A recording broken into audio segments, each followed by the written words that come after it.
guys, good morning. So welcome back to my YouTube channel. This is Otoboyson. So ngayong araw to guys, may share ako sa inyo tungkol dito sa ginagawa nating Kawasaki Fury 125. So ang issue nito guys ay dumudulas yung kickstart.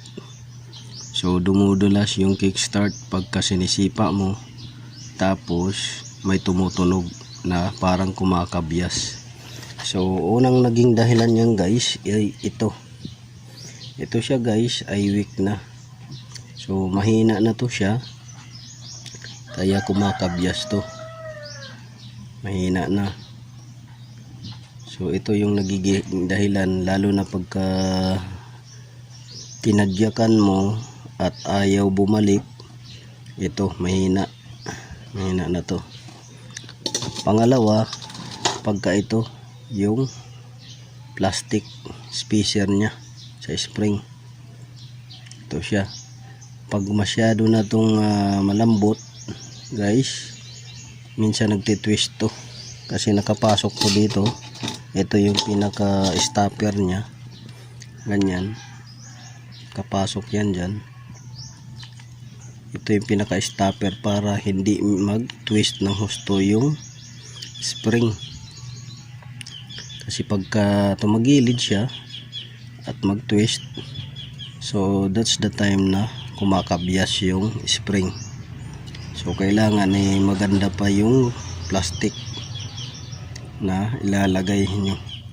So kagaya nito, medyo worn out na siya at saka expanded na masyado yung spring, at saka yung plastic ay masyado na siyang malambot.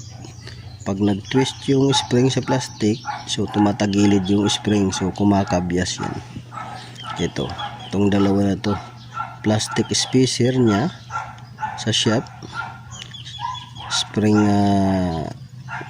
spacer, tapos itong spring. Tapos pangatlo ay ito, makikita nyo guys, yan spacer yan sa pinakadulo nung shop na to.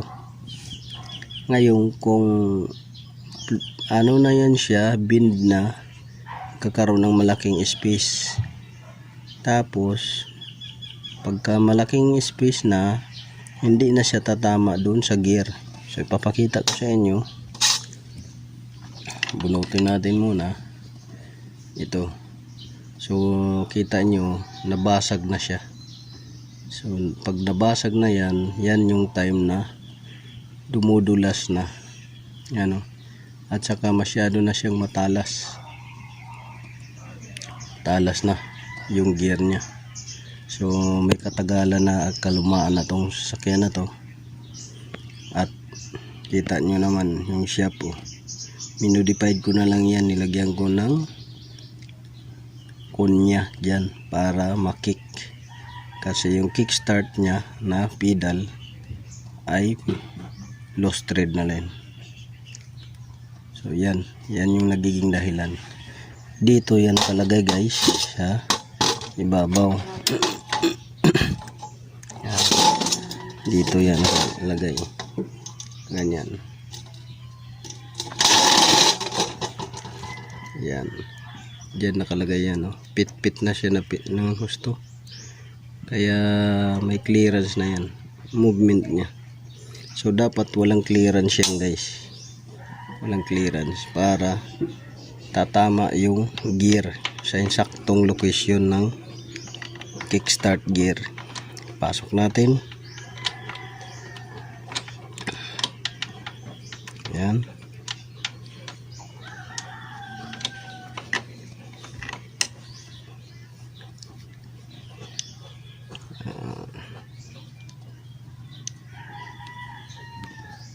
Ating ikakabit to, kasi parang tinanggal na rin yata to, dahil iba na rin yung location nya. So babaguhin na lang natin yan kung kaya.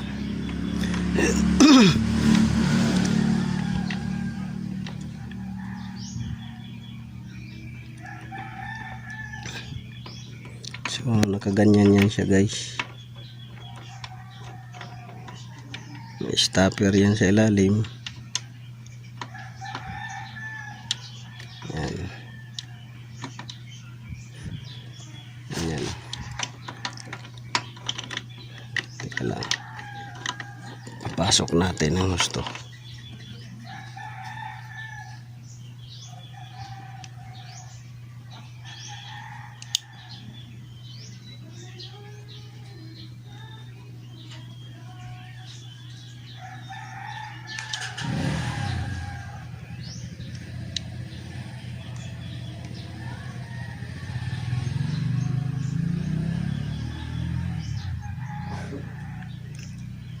So, nakaganyan yan siya.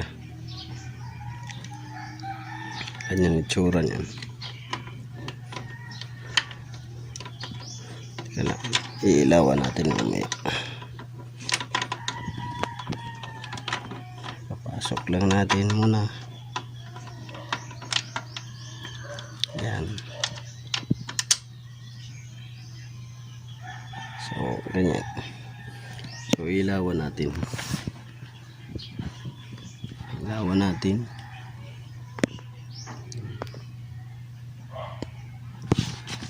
So, yan o. Nakikita nyo yung gear nyo sa taas. Itong gear na to. Hindi sila magkatapat yung gear sa taas. Lihis. Yan. Lihis yung gear sa taas. So, kakabias yan. Kaganyan dahil dito ito spacer saka dahil na rin sa spring. Yan. Pero gagawa natin ng paraan yan guys para gumana for the meantime, kasi mahirap din maghanap nitong kickstart shaft ng Kawasaki Fury 125. So, ang sa akin lang, sinishare ko sa inyo kung anong dahilan. Ito, spring at saka spring spacer na plastic. Ito. At saka ito, spacer niya sa shaft. Kaya kumakabyas.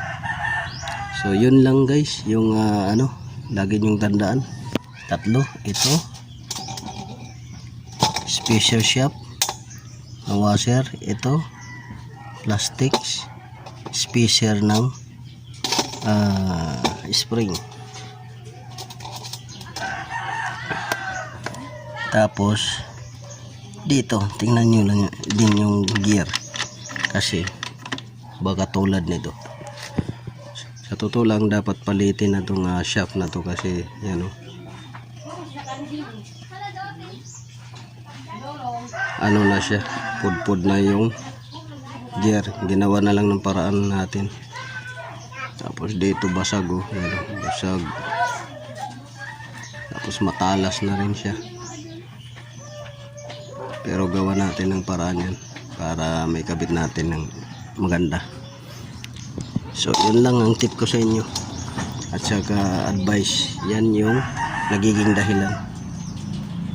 So kung nagustuhan nyo guys yung video na to, don't forget to like, share, subscribe my YouTube channel. This is Autoboy Son. Hanggang sa muli. Magandang umaga.